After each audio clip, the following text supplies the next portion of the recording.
Hello दोस्तों, अमन education YouTube channel में आप सभी का हार्दिक स्वागत है। दोस्तों, हम भारतीय इतिहास के अंदर दिल्ली सल्तनत काल के बारे में पढ़ रहे हैं। दिल्ली सल्तनत काल का समय है 1206 ईस्वी से लेकर 1526 ईस्वी तक। दिल्ली सल्तनत में 5 राजवंशों ने राज किया था और उसमें प्रथम राजवंश है गुलाम राजवंश। और गुलाम राजवंश है उसको हमने पूरा पढ़ लिया है। गुलाम राजवंश का शासनकाल है वो 1206 ईस्वी से लेकर 1290 ईस्वी तक था। और 1206 ईस्वी में गुलाम वंश की स्थापना है वो कुतुबुद्दीन ऐबक ने की थी।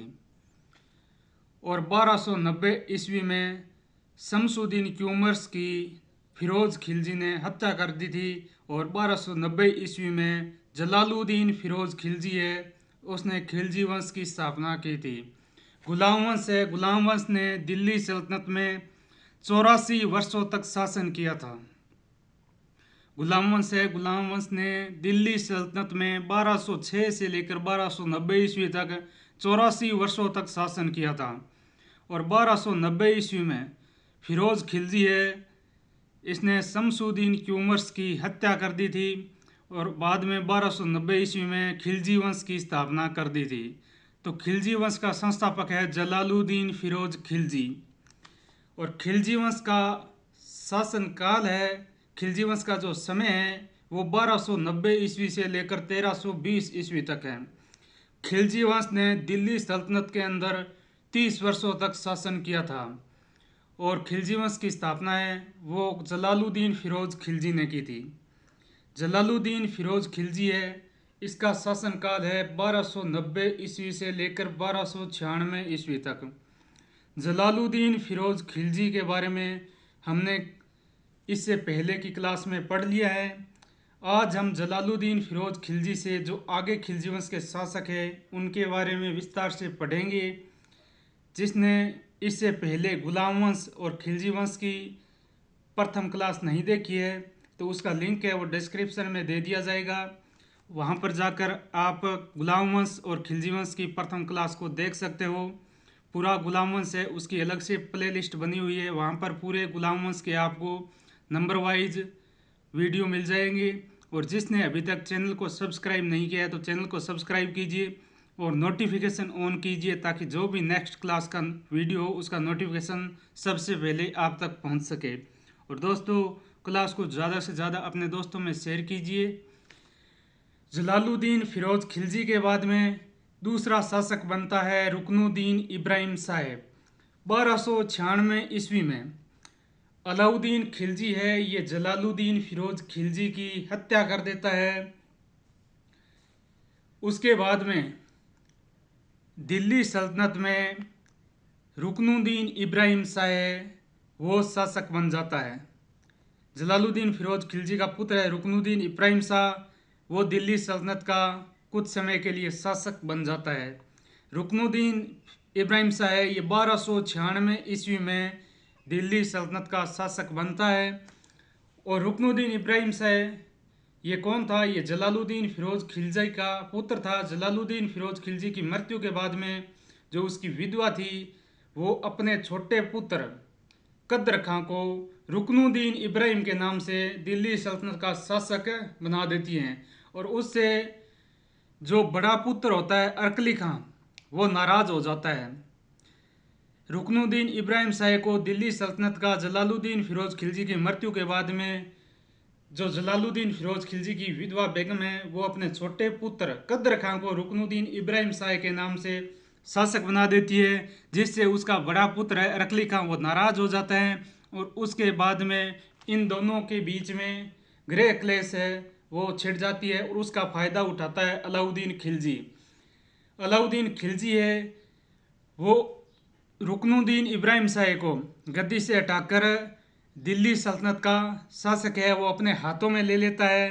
और बाद में दिल्ली सल्तनत का तीसरे नंबर का शासक बन जाता है अलाउद्दीन खिलजी। दिल्ली सल्तनत में खिलजी वंश का महत्वपूर्ण शासक है अलाउद्दीन खिलजी। अलाउद्दीन खिलजी से एग्ज़ाम में खिलजी वंश से लगभग ज़्यादा चांस अलाउद्दीन खिलजी के शासनकाल और उनके जितने भी युद्ध है या उनके जो भी प्रशासन कार्य हैं उनसे क्वेश्चन पूछे जाते हैं। इसलिए अलाउद्दीन खिलजी है ये दिल्ली सल्तनत में खिलजी वंश का बहुत ही महत्वपूर्ण शासक है। अलाउद्दीन खिलजी का शासनकाल है 1296 ईस्वी से लेकर 1316 ईस्वी तक। दिल्ली सल्तनत में खिलजी वंश में सबसे लंबा शासन है अलाउद्दीन खिलजी का। अलाउद्दीन खिलजी ने खिलजी वंश में लगभग 20 वर्षों तक शासन किया था। खिलजी वंश है उसका समय है 1290 से लेकर 1320 ईस्वी तक। उसमें से 30 वर्षों में से 20 वर्ष अकेले अलाउद्दीन खिलजी ने दिल्ली सल्तनत पर शासन किया था। इसलिए अलाउद्दीन खिलजी है ये बहुत ही इम्पोर्टेंट शासक है। इसका शासनकाल 1296 से 1316 ईस्वी तक है। अलाउद्दीन खिलजी का जन्म है ये 1266 या कुछ किताबों में 1267 मिलता है। 1266-67 में बंगाल यानी बांग्लादेश में हुआ था। अलाउद्दीन खिलजी का जन्म है ये कुछ किताबों में तो 1266 है और कुछ में 67 है, इसलिए मान लीजिए 1266-67 में बंगाल बांग्लादेश में हुआ था। अलाउद्दीन खिलजी है ये जलालुद्दीन फिरोज खिलजी का भतीजा था। जलालुद्दीन फिरोज खिलजी है जिसने खिलजी वंश की स्थापना की थी, उसका अलाउद्दीन खिलजी है ये भतीजा था। अलाउद्दीन खिलजी के पिता का नाम है वो शिहाबुद्दीन मसूद खिलजी था। अलाउद्दीन खिलजी है इसके पिता का नाम शिहाबुद्दीन मसूद खिलजी था और ये शिहाबुद्दीन मसूद खिलजी है ये जलालुद्दीन फिरोज खिलजी का भाई था और इसकी बचपन में ही मृत्यु हो गई थी। बाद में अलाउद्दीन खिलजी है इसका पालन पोषण है वो किसने किया था वो इसके अंकल जलालुद्दीन फिरोज खिलजी ने किया था।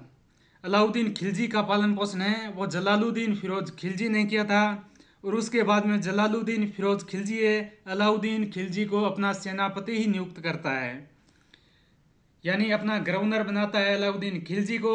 अलाउद्दीन खिलजी है इसका बचपन का नाम था अली या अली गुरसफ। अलाउद्दीन खिलजी है इसको बचपन में किस नाम से जाना जाता था तो अलाउद्दीन खिलजी को बचपन में अली या अली गुरसफ के नाम से जाना जाता था। और अलाउद्दीन खिलजी है ये जलालुद्दीन फिरोज खिलजी का भतीजा था, साथ में जलालुद्दीन फिरोज खिलजी का दामाद भी था। इसने जलालुद्दीन फिरोज खिलजी की पुत्री के साथ में विवाह किया था, इसलिए जलालुद्दीन फिरोज खिलजी है अलाउद्दीन का ससुर भी था और साथ में अंकल भी था, यानी जलालुद्दीन फिरोज खिलजी का अलाउद्दीन खिलजी है ये भतीजा था। अलाउद्दीन खिलजी है इनका प्रथम बार राज्याभिषेक होता है 1296 ईस्वी में मुद्रा उत्तर प्रदेश के अंदर, यानी 1296 ईस्वी में मुद्रा उत्तर प्रदेश के अंदर जब ये जलालुद्दीन फिरोज खिलजी की हत्या करता है तो अपना वहीं पर राज्याभिषेक करवा लेता है। कब 1296 ईस्वी मुद्रा उत्तर प्रदेश में। और उसके बाद में इब्राहिम शाह को गद्दी से हटाकर दिल्ली सल्तनत का शासक बन जाता है। रुकनुद्दीन इब्राहिम शाह है उसको गद्दी से हटा देता है और उसके बाद में दिल्ली सल्तनत का शासक बन जाता है और बाद में अपना राज्याभिषेक है वो दोबारा करवाता है। तो वो दूसरी बार राज्याभिषेक है अलाउद्दीन खिलजी का, वो 3 अक्टूबर 1296 ईस्वी में। जो बलबन द्वारा बनवाया हुआ दिल्ली के अंदर जो लाल भवन है वहाँ पर दूसरी बार अलाउद्दीन खिलजी का राज्याभिषेक हुआ था। अलाउद्दीन खिलजी का राज्याभिषेक है ये प्रथम बार 1296 ईस्वी में मुद्रा यूपी के अंदर होता है। और जब अलाउद्दीन खिलजी है ये जलालुद्दीन फिरोज खिलजी की हत्या करता है, हत्या करने के तुरंत बाद मुद्रा उत्तर प्रदेश में अपना राज्याभिषेक करवा लेता है और बाद में रुकनुद्दीन इब्राहिम शाह को गद्दी से हटाकर दिल्ली सल्तनत का तीसरा शासक यानी स्वतंत्र रूप से शासक बन जाता है। और 3 अक्टूबर 1296 ईस्वी को दिल्ली के लाल भवन में अपना राज्याभिषेक है दोबारा करवाता है। दिल्ली सल्तनत में दूसरी बार राज्याभिषेक करवाने वाला पहला शासक है अलाउद्दीन फिरोज खिलजी, अलाउद्दीन खिलजी। और मुगलों में 2 बार राज्याभिषेक हुआ था औरंगजेब का। और अलाउद्दीन खिलजी के कुछ उपनाम भी है। अलाउद्दीन खिलजी को सिक्कों पर दूसरे सिकंदर के नाम से जाना जाता है। अलाउद्दीन खिलजी है, इसको सिक्कों पर दूसरे सिकंदर के नाम से जाना जाता है। प्रथम सिकंदर है वो अलेक्जेंडर था और द्वितीय सिकंदर के नाम से सिक्कों पर किसको जाना जाता है? अलाउद्दीन खिलजी को सिक्कों पर द्वितीय सिकंदर के नाम से जाना जाता है।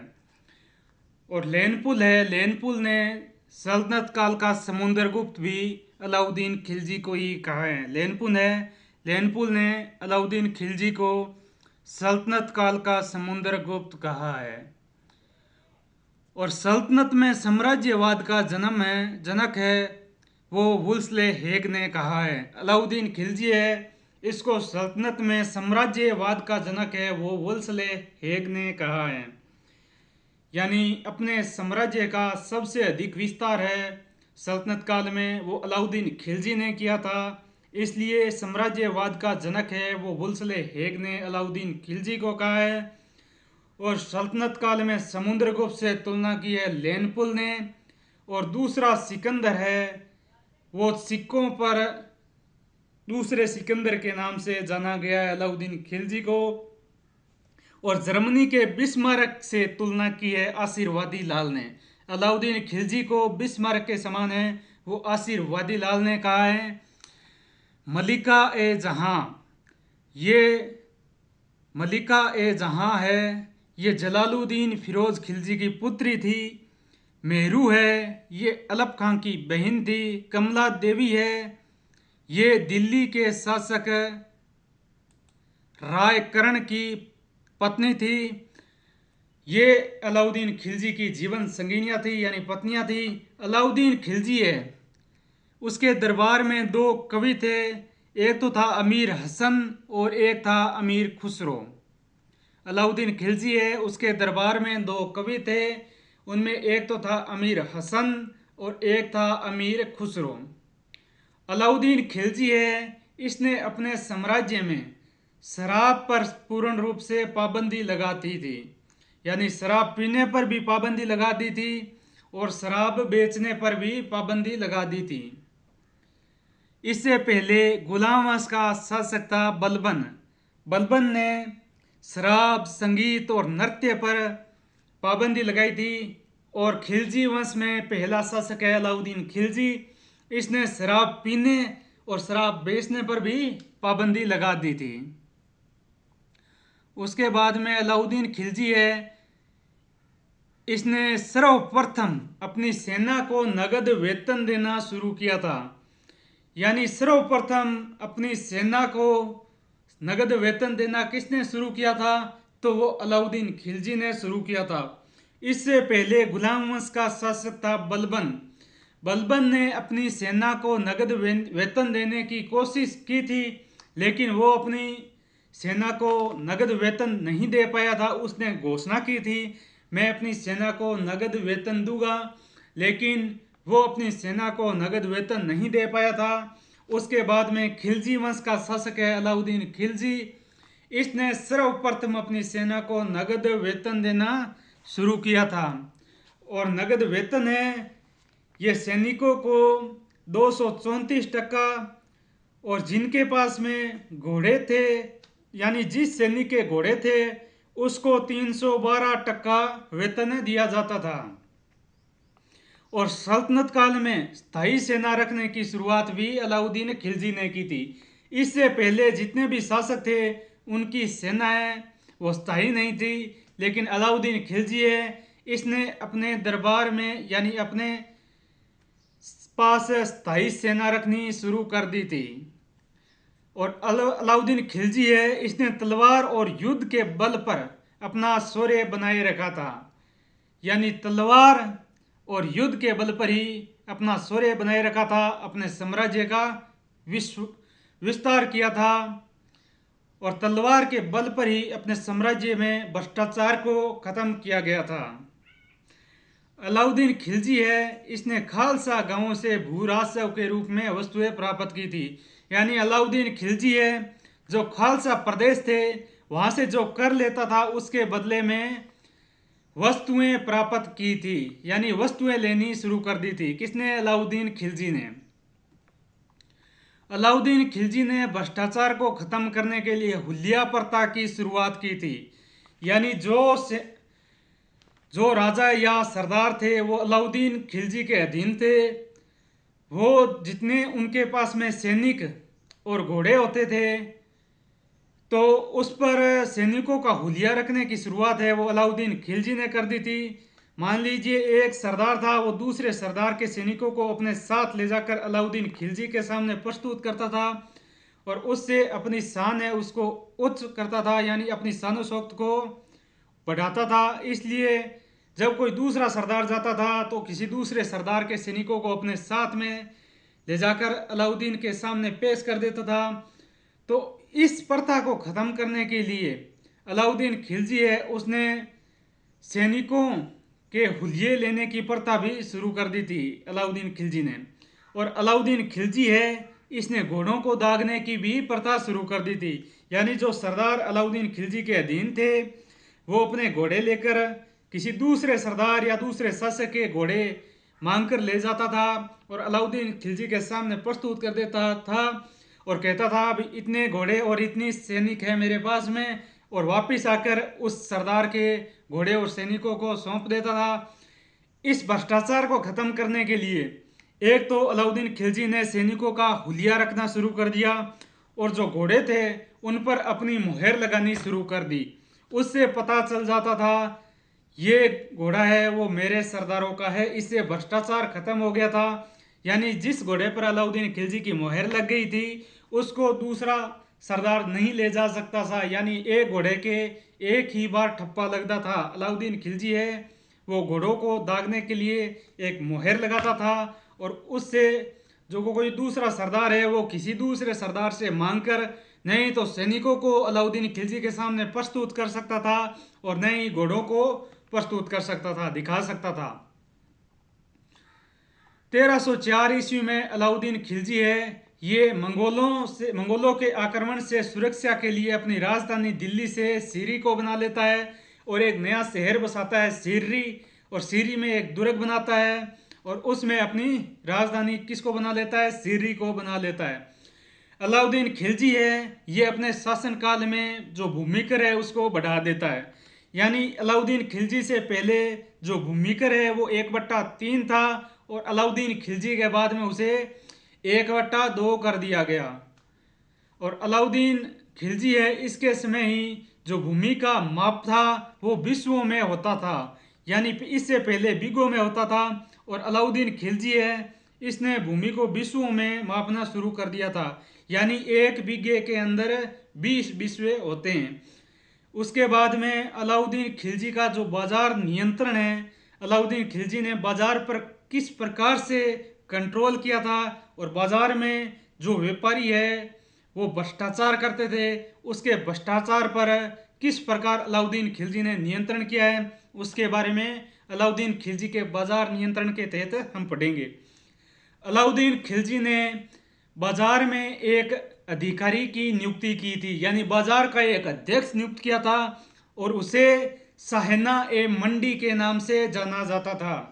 यानी अलाउद्दीन खिलजी है इसने साहना ए मंडी के नए पद की शुरुआत की थी और इसका बाजार में एक दफ्तर हुआ करता था और उस दफ्तर के अंदर जो व्यापारी थे उनको उस साहना ए मंडी यानी उस अध्यक्ष से परमिशन यानी परमिट लेना होता था। जिस व्यापारी के पास में अलाउद्दीन खिलजी के साहना ए मंडी के अधिकारी से जिसने परमिट लिया है वो ही व्यापार कर सकता था, यानी फसल को खरीद सकता था और इधर उधर अलाउद्दीन खिलजी के साम्राज्य में व्यापार कर सकता था। और जिसने अलाउद्दीन खिलजी के साहना ए मंडी यानी मंडी के अध्यक्ष से परमिट नहीं लिया है वो अलाउद्दीन के समय व्यापार नहीं कर सकता था, उसको कठोर दंड दिया जाता था।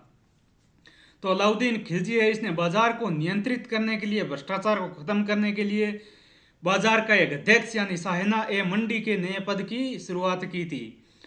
और अलाउद्दीन खिलजी ने वस्तुओं का मूल्य है वो उत्पादन लागत पर तय किया था। यानी जो वस्तु है उससे जो अपने खेत के अंदर उत्पादन होता है उस वस्तु पर जितना खर्च होता है उसके हिसाब से उस वस्तु का मूल्य निर्धारित किया था। यानी भ्रष्टाचार को बिल्कुल खत्म करने की कोशिश की थी अलाउद्दीन खिलजी ने। अलाउद्दीन खिलजी है, इसके दरबार में अलग अलग अधिकारी थे। यानी सराय अदल है, ये अलाउद्दीन खिलजी का न्याय अधिकारी होता था। यानी किसी भी मामले का न्याय है वह सराय अदल यानी न्याय अधिकारी करता था। और बरीद ए मंडी ये बाजार निरीक्षक था। बरीद ए मंडी है, ये बाजार निरीक्षक था। सेहना ए मंडी है, ये बाजार अधीक्षक था। यानी बाजार का नया अध्यक्ष है, इस पद की शुरुआत है अलाउद्दीन ने ही की थी। और दीवान ए रियासत यानी बाजार का नियंत्रण करना इसके हाथ में था, यानी दीवान ए रियासत के हाथ में था। और मनेयान यानी गुप्तचर था, मनेयान है ये गुप्तचर था, गुप्त रूप से ये जानकारी है वो अलाउद्दीन खिलजी को पहुंचाता था। यानी कोई भ्रष्टाचार करता है अलाउद्दीन खिलजी के साम्राज्य में तो उसके बारे में गुप्त रूप से जानकारी है वो अलाउद्दीन खिलजी को दे दी जाती थी। और उस अत्याचारी को अलाउद्दीन खिलजी के समय कठोर दंड दिया जाता था। यानी जो भ्रष्टाचार करता था उस भ्रष्टाचारी को कठोर दंड है वो अलाउद्दीन खिलजी के द्वारा दिया जाता था। अलाउद्दीन खिलजी की मंत्री परिषद के बारे में हम चर्चा करेंगे। अलाउद्दीन खिलजी के समय दीवाने वजारत यानी वजीर है, इसको मुख्यमंत्री कहा जाता था। और दीवाने इंसा है, ये शाही आदेश मंत्री था। दीवाने इंसा है, ये शाही आदेश मंत्री था। इसका काम शाही आदेश है, उनको पत्रों का प्रारूप तैयार करता था दीवाने इंसा। और उनका प्रारूप तैयार करने के बाद में जो स्थानीय अधिकारी थे उनसे पत्र व्यवहार करता था दीवाने इंसा। और उसके बाद में दीवाने रसातल यानी ये अपने पड़ोसी राज्यों में जो भेजे जाने वाले पत्र है उसका प्रारूप तैयार करता था। और विदेशी राजदूत है उसके साथ में संपर्क स्थापित करता था दीवाने रसातल। और उसके बाद में एक पद था दीवाने आरिज। दीवाने आरिज यानी दीवाने आरिज है, ये सैन्य मंत्री था। ये सेना की भर्ती करता था, सेना को वेतन देता था और सेना का हुलिया है वो रखता था और सैनिकों की नामावली तैयार करता था दीवाने आरिज। यानी ये सैन्य मंत्री था। और अलाउद्दीन खिलजी के समय जो व्यापारी है वो अगर सामान कम तोलते थे तो उनको जितना वो व्यापारी सामान कम तोलते थे उतना उसके शरीर से मांस का टुकड़ा काट लिया जाता था। इसके भय से अलाउद्दीन खिलजी के समय जो व्यापारी है उनका भ्रष्टाचार है वो बिल्कुल ख़त्म हो गया था। यानी अलाउद्दीन खिलजी के समय जो अमीर वर्ग था, अमीर वर्ग के व्यापारी थे, उनकी मनमर्जी को अलाउद्दीन खिलजी ने बिल्कुल ख़त्म कर दिया था। यानी अलाउद्दीन खिलजी के समय कोई भी व्यापारी है जो किसी सामान को खरीद कर या किसी भी सामान को यानी मान लो गेहूं को खरीदता है तो उसका स्टॉक नहीं कर सकता था, उसको हाथों हाथ बेचना होता था। और न ही पैसों को इकट्ठा कर सकता था। यानी जो अमीर वर्ग थे वो न ही तो पैसों को इकट्ठा कर सकते थे। इससे जो अमीर वर्ग के व्यापारी थे उनका भ्रष्टाचार है वो बिल्कुल ख़त्म हो गया था। अलाउद्दीन खिलजी के समय जो नॉर्मल सैनिक है या आम आदमी है वो भी अपनी दैनिक दिनचर्या है उसको आसानी से चला सकते थे। यानी सामान है उसको अलाउद्दीन खिलजी ने कम से कम दाम में अपने सैनिकों और अपने साम्राज्य में निवास करने वाली जनता तक पहुंचाने के लिए कोशिश की थी अलाउद्दीन खिलजी ने। यानी अलाउद्दीन खिलजी का जो प्रशासन है वो बहुत ही अच्छे तरीके से काम करता था। आम व्यक्ति भी कम से कम रुपयों में अपने परिवार का पालन पोषण कर सकता था। यानी व्यापारियों का जो भ्रष्टाचार था वो अलाउद्दीन खिलजी ने बिल्कुल बंद कर दिया था। यानी जो भी व्यापारी अलाउद्दीन खिलजी के समय सामान को कम तोलता था उसके शरीर का मांस का टुकड़ा काट लिया जाता था और उसको कठोर दंड भी दिया जाता था। इसलिए अलाउद्दीन खिलजी है इसने बाजार पर बहुत ही अच्छे तरीके से नियंत्रण कर लिया था। उसके बाद में अलाउद्दीन खिलजी की विजय आती है। अलाउद्दीन खिलजी की विजय है। अलाउद्दीन खिलजी ने सबसे पहले गुजरात पर आक्रमण किया था। यानी अलाउद्दीन खिलजी है, इसने सबसे पहले गुजरात अभियान किया था। गुजरात अभियान में अलाउद्दीन खिलजी के सेनापति है नुसरत खां व उलूग खां थे। यानी गुजरात अभियान है अलाउद्दीन खिलजी का, ये नुसरत खां व उलूग खां के नेतृत्व में किया गया था। और गुजरात पर आक्रमण है ये अलाउद्दीन खिलजी में 1298 या 99 में किया था। कुछ किताबों के अंदर कुछ इतिहासकार है वो 1298 मानते हैं, और एक इतिहासकार है आसिर वादीलाल वो 1299 मानता है। इसलिए गुजरात पर आक्रमण है ये मान लीजिए 1298-99 ईस्वी में हुआ था। और उस आक्रमण में अलाउद्दीन खिलजी के सेनापति है, एक तो नुसरत खां था और एक था उलूग खां। यानी नुसरत खां व उलूग खां के नेतृत्व में अलाउद्दीन खिलजी ने गुजरात पर आक्रमण किया था। गुजरात में आक्रमण करने के बाद में जो सूरत सहित कई शहरों और जो गुजरात का सोमदेव मंदिर है उसको उलूग खां व नुसरत खां ने बहुत ही लूटा था। यानी सोमदेव मंदिर से जितना भी धन प्राप्त हुआ था, सूरत से जितने भी गुजरात के बड़े नगर थे उनको लूटकर जो धन प्राप्त किया था, बहुत सा धन लूटकर वहाँ से दिल्ली लेकर आए थे नुसरत खां व उलूग खां। और गुजरात का शासक था रायकरण बघेला। रायकरण बघेला है, जब नुसरत खां व उलूग खां का आक्रमण होता है तो उनका सामना नहीं कर पाता है रायकरण बघेला। रायकरण बघेला है ये अपनी पुत्री देवल को लेकर देवगिरी महाराष्ट्र की तरफ भाग जाता है और देवगिरी के शासक रामचंद्र के पास में जाकर शरण लेता है। यानी जब अलाउद्दीन खिलजी की सेना नुसरत खां व उलूग खां के नेतृत्व में गुजरात पर आक्रमण करती है तो उस समय जो गुजरात का शासक है रायकरण बघेला वो अलाउद्दीन खिलजी की सेना का सामना नहीं कर पाता है और वो रायकरण बघेला है वे अपनी पुत्री देवल को लेकर रामचंद्र है देवगिरी महाराष्ट्र का शासक उसकी शरण में चला जाता है। और जो रायकरण बघेला की पत्नी है यानी जो रायकरण बघेला की रानी थी कमला, उसको नुसरत खां व उलूग खां ने बंदी बना लिया था और उसको दिल्ली लेकर चले गए थे। यानी रायकरण बघेला है उसकी पत्नी कमला को बंदी बनाकर दिल्ली ले आया गया। अलाउद्दीन खिलजी है उस रायकरण बघेला की पत्नी कमला, उसका नाम था कमला, उसके साथ में शादी कर लेता है और उसको एक उपाधि देता है मलिका ए जहां। इससे पहले मलिका ए जहां है ये जलालुद्दीन फिरोज खिलजी की पुत्री भी थी, तो मलिका ए जहां की उपाधि कमला को भी देता है। और मलिका ए जहां है ये जलालुद्दीन फिरोज खिलजी की पुत्री थी। यानी जलालुद्दीन फिरोज खिलजी का अलाउद्दीन खिलजी भतीजा है। अलाउद्दीन खिलजी ने विवाह है वो सर्वप्रथम जलालुद्दीन फिरोज खिलजी की पुत्री के साथ में विवाह किया था और उसका नाम था मलिका ए जहां। और अलाउद्दीन खिलजी है इसने जलालुद्दीन फिरोज खिलजी की विधवा के साथ में भी विवाह किया था, यानी अपनी सासू के साथ में भी विवाह किया था। यानी मलिका ए जहां है उसकी मां नहीं थी, दूसरी रानी के साथ में अलाउद्दीन खिलजी ने विवाह किया था। और गुजरात का जो रायकरण बघेला है उसकी पत्नी मलिका ए जहां को नुसरत खां व उलूग खां बंदी बनाकर लाते हैं और उसकी पत्नी का नाम था कमला। कमला के साथ में शादी करने के बाद मलिका ए जहां की उपाधि देता है।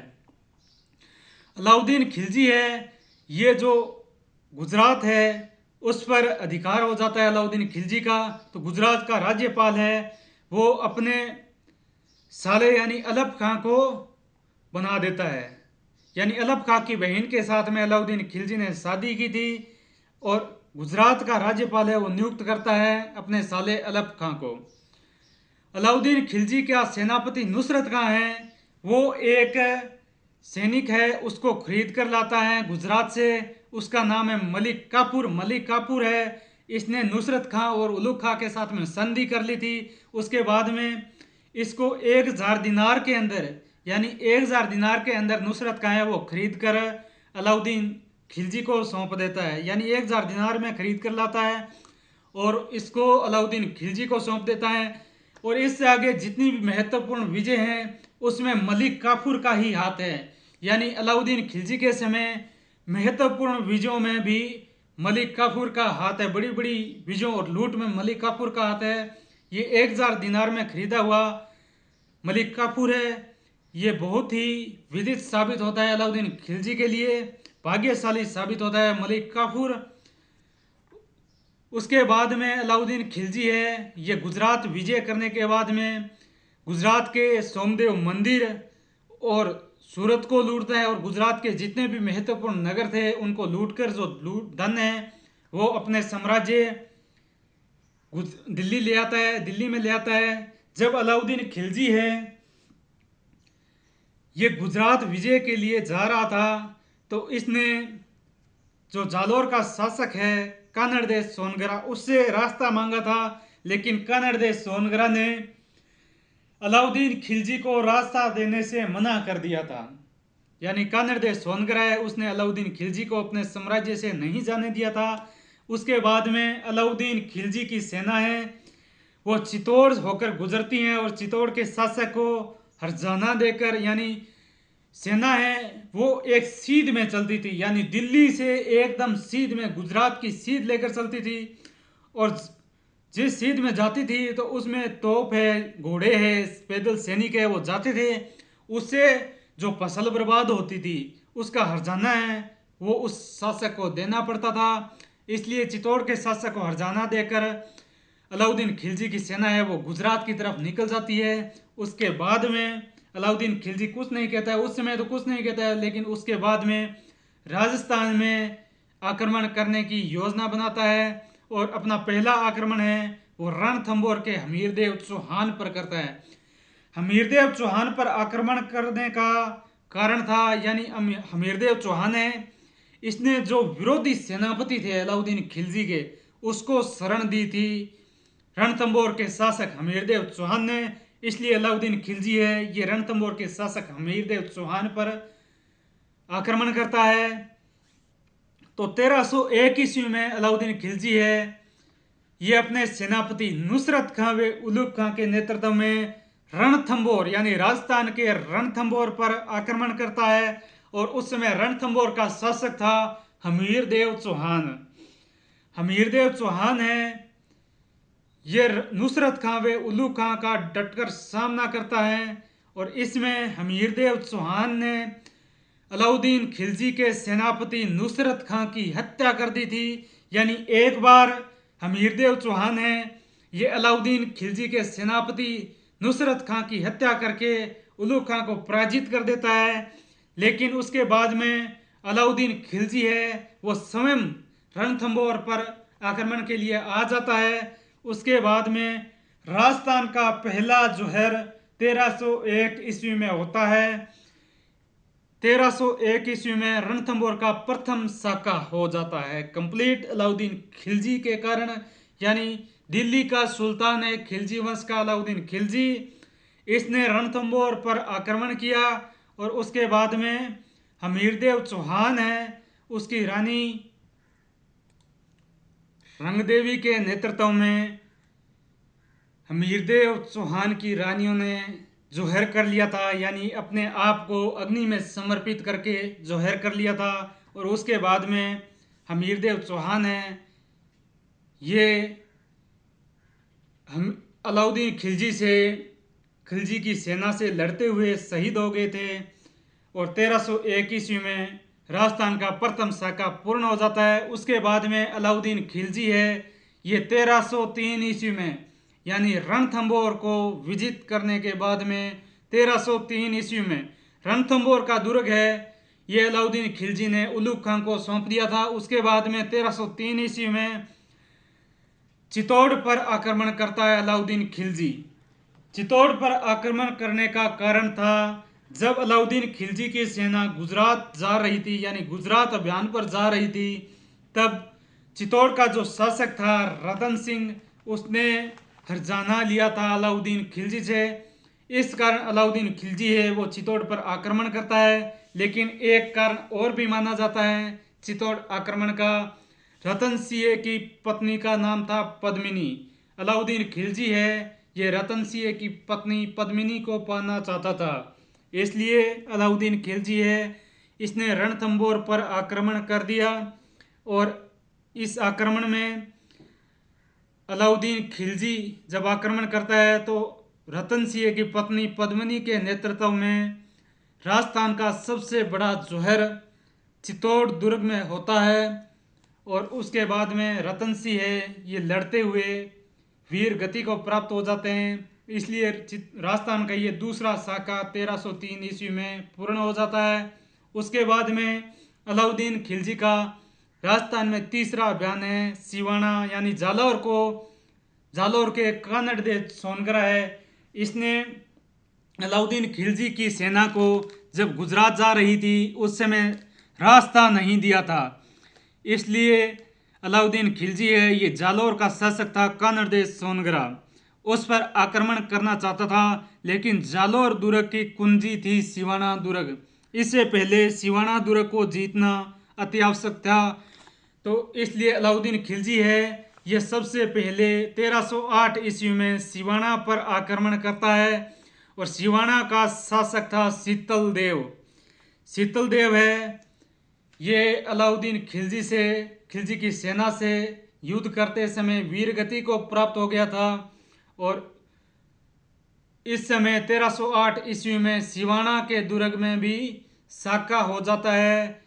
और 1308 ईस्वी में सिवाना को विजित है वो अलाउद्दीन खिलजी कर लेता है। और उसके बाद में सिवाना को विजित करने के बाद में 1311-12 ईस्वी में जालौर के शासक कानड़ देश सोनगरा पर आक्रमण करता है। और कानड़ देश सोनगरा है, ये अलाउद्दीन खिलजी से लड़ता हुआ वीरगति को प्राप्त हो जाता है। और राजस्थान का 1311-12 ईस्वी में एक और साका जालौर के दुर्ग में कंप्लीट हो जाता है कानड़ देव सोनगरा के शासनकाल में। यानी अलाउद्दीन खिलजी के समय राजस्थान में 1301 ईस्वी में रणथंभौर का साका, 1303 ईस्वी में चित्तौड़गढ़ दुर्ग का साका, 1308 ईस्वी में सिवाना दुर्ग का साका, 1311-12 ईस्वी में जालौर दुर्ग में साका होता है। इसलिए अलाउद्दीन खिलजी है, इसने राजस्थान में बहुत ही ज़्यादा विस्तार किया था और राजस्थान के शासकों को कुचलने की कोशिश की थी। और राजस्थान में जो शासक थे वो वीर गति को प्राप्त हुए थे। और जो इनके अधिकार क्षेत्र में सैनिक थे वो वीर गति को प्राप्त हुए थे। और आम जनता है वो भी बहुत ही मारी गई थी। इसके बाद में मालवा विजय राजस्थान के बाद 1305 ईस्वी में है मालवा विजय। अलाउद्दीन खिलजी है, ये 1305 ईस्वी में मुल्तान का एक सूबेदार है आइनुल मुलक, उसको मालवा पर आक्रमण करने के लिए भेजता है। किसको भेजता है? 1305 ईस्वी में अलाउद्दीन खिलजी है, ये मुल्तान का एक सूबेदार है आइनुल मुलक, उसको मालवा पर आक्रमण करने के लिए भेजता है। और मालवा का शासक था उसमें मेलक देव की हार हो गई थी। और मेलक देव का सेनापति था हरनंद कोका, वो इस युद्ध में मारा गया था और मेलक देव की हार हो गई थी। और ये जो अलाउद्दीन खिलजी है, इसने मुल्तान का जो सूबेदार है आइनुल मुलक, वो मालवा को लूटता है और लूट के धन को लाता है। इसलिए मालवा को तहस महस कर देता है और मालवा विजय है वो अलाउद्दीन खिलजी की सफल हो जाती है। उसके बाद में आता है देवगिरी का आक्रमण। यानी अलाउद्दीन खिलजी है, ये देवगिरी पर 1307-8 ईस्वी में आक्रमण करता है। आक्रमण करने का कारण है क्योंकि उसने गुजरात के शासक को शरण दी थी। इसलिए अलाउद्दीन खिलजी है, ये देवगिरी पर 1307-8 ईस्वी में आक्रमण करता है। और इसमें आक्रमण करने के लिए अपने सेनापति मलिक काफूर को भेजता है। मलिक काफूर है, उसको देवगिरी पर आक्रमण करने के लिए 1307-8 ईस्वी में भेजता है। और देवगिरी का शासक रामचंद्र है, उसकी इसमें हार हो जाती है। देवगिरी के शासक रामचंद्र की हार हो जाती है। और उसके बाद में देवगिरी का शासक रामचंद्र है, ये अलाउद्दीन खिलजी की अधीनता स्वीकार कर लेता है। देवगिरी के शासक अलाउद्दीन खिलजी है। जो देवगिरी के शासक रामचंद्र पर जो गुजरात का शासक था रायकरण बघेला उसको शरण देने के कारण इस पर आक्रमण करता है। और मलिक काफूर है इसका रामचंद्र है वो ज़्यादा समय तक सामना नहीं कर पाता है और मलिक काफूर है ये देवगिरी को जीत लेता है, देवगिरी दुर्ग पर अधिकार कर लेता है। और उसके बाद में वहाँ का जो शासक है रामचंद्र बघेला वो अधीनता स्वीकार कर लेता है। उसके बाद में तेलंगाना वारंगल विजय, इसको हम तेलंगाना या वारंगल विजय भी कह सकते हैं। 1209-10 ईस्वी में अलाउद्दीन खिलजी का तेलंगाना अभियान शुरू हो जाता है, तेलंगाना पर आक्रमण करता है। अलाउद्दीन खिलजी है इसने अपने सेनापति मलिक काफूर यानी इसको गुजरात से नुसरत का है वो खरीद कर लाया था 1000 दिनार के अंदर, उसको आक्रमण करने के लिए भेजता है तेलंगाना पर। और तेलंगाना का शासक था काकतीय वंश का प्रताप रुद्र देव सेन। यानी अलाउद्दीन खिलजी है ये मलिक काफूर को तेलंगाना के काकतीय वंश के शासक प्रताप रुद्र सेन के खिलाफ भेजता है। और उसके बाद में प्रताप रुद्र सेन है ये हार जाता है मलिक काफूर से, अलाउद्दीन खिलजी की सेना से। और उसके बाद में अपनी सोने की मूर्ति बनवाकर उसके गले में सोने की जंजीर डालकर मलिक काफूर के पास में आत्मसमर्पण यानी अधीनता स्वीकार करने के लिए भेजता है। और उसके बाद में मलिक काफूर है वो स्वीकार कर लेता है। और उसी समय प्रताप रुद्रदेव सेन है यो प्रसिद्ध कोहिनूर का जो हीरा है वो भी मलिक काफूर को सौंप देता है। इसके बाद में जो तेलंगाना है उस पर भी अलाउद्दीन खिलजी का अधिकार हो जाता है, लेकिन अलाउद्दीन खिलजी है वो रुद्रदेव को जो प्रदेश है वो वापिस अधीनता स्वीकार करने के बाद में सौंप देता है। वहाँ का शासक है वो किसको नियुक्त कर देता है, प्रताप रुद्र सेन को ही नियुक्त कर देता है। प्रताप रुद्र सेन है इसने अलाउद्दीन खिलजी को कर देना यानी भूमिकर है वो देना निश्चित कर लिया था। उसके बाद में अलाउद्दीन खिलजी का 1311 ईस्वी में पांड्यों पर आक्रमण होता है। पांड्य ये दक्षिण भारत के अंतिम छोर पर स्थित पांड्यों का राज्य है, ये दक्षिण भारत के अंतिम छोर में था। तो वहाँ पर पांड्य दो शासक थे, सुंदर पांड्य और एक का नाम था वीर पांड्य। वीर पांड्य और सुंदर पांड्य के बीच में गृह युद्ध छिड़ जाता है शासक बनने को लेकर। वहाँ का शासक है वो सुंदर पांड्य को बनाया जाता है, लेकिन वीर पांड्य है ये उसका विरोध करता है और उसका गृह युद्ध छिड़ जाता है। सुंदर पांड्य है ये अलाउद्दीन खिलजी से मदद मांगता है। अलाउद्दीन खिलजी है ये मलिक काफूर को मदद के लिए भेजता है और उसमें मलिक काफूर है उसका सामना है वीर पांड्य वो ज़्यादा समय तक नहीं कर पाता है, वो वहाँ से भाग जाता है। और उसके बाद में मलिक काफूर है ये उन प्रदेशों पर अधिकार कर लेता है और वहाँ पर काफ़ी लूटपाट करता है मलिक काफूर। यानी अलाउद्दीन खिलजी है इसने 1311 ईस्वी में पांड्यों पर विजय प्राप्त की थी यानी पांड्यों पर अधिकार किया था। और इसका निमंत्रण है वो सुंदर पांड्य ने दिया था अलाउद्दीन खिलजी को। वहाँ पर वीर पांड्य और सुंदर पांड्य के बीच सिंहासन को लेकर गृह युद्ध छिड़ गया था और उसमें सुंदर पांड्य है वो अलाउद्दीन खिलजी से मदद मांगता है। अलाउद्दीन खिलजी है ये मलिक काफूर को मदद के लिए भेजता है और उसमें वीर पांड्य है वो भाग जाता है। और उसके बाद में पांड्य की राजधानी मदुरै पर मलिक काफूर है वो अधिकार कर लेता है और वहाँ से काफ़ी धन लूटता है और अपने साम्राज्य में लेकर आता है। और 1316 ईस्वी में अलाउद्दीन खिलजी की मृत्यु हो जाती है। यानी 1316 ईस्वी में अलाउद्दीन खिलजी की मृत्यु हो जाती है। अलाउद्दीन खिलजी का शासनकाल है इसमें महत्वपूर्ण जितनी भी विजय हैं उनके बारे में पढ़ लिया गया है। जितने भी अलाउद्दीन खिलजी के प्रशासन से संबंधित कार्य हैं, बाजार नियंत्रण से संबंधित कार्य हैं, सैनिकों से संबंधित जो व्यवस्था की अलाउद्दीन खिलजी ने, उन सब के बारे में आज की क्लास में हमने विस्तार से अध्ययन कर लिया है। आज की क्लास में हम इतना ही पढ़ेंगे। नेक्स्ट क्लास के अंदर हम अलाउद्दीन खिलजी से आगे जो सल्तनत काल के आगे के राजवंश है उनके बारे में हम विस्तार से पढ़ेंगे। अगर अभी तक जिस विद्यार्थी ने चैनल को सब्सक्राइब नहीं किया है तो चैनल को सब्सक्राइब कीजिए और नोटिफिकेशन ऑन कीजिए, ताकि नेक्स्ट जो भी क्लास हो उसका नोटिफिकेशन सबसे पहले आप तक पहुंच सके।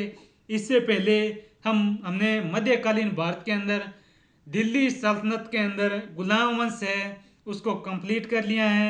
यानी दिल्ली सल्तनत का समय है ये 1526 ईस्वी तक है, 1206 ईस्वी से लेकर 1526 ईस्वी तक है। और 1206 ईस्वी में दिल्ली सल्तनत में पहला राजवंश का नाम था गुलाम राजवंश। गुलाम राजवंश है, इसने दिल्ली सल्तनत में 84 वर्ष तक शासन किया था।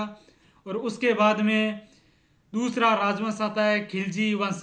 खिलजी वंश है, इसका समय है ये 1290 से लेकर 1320 ईस्वी तक था। और 1320 ईस्वी में खिलजी वंश का अंत हो जाता है।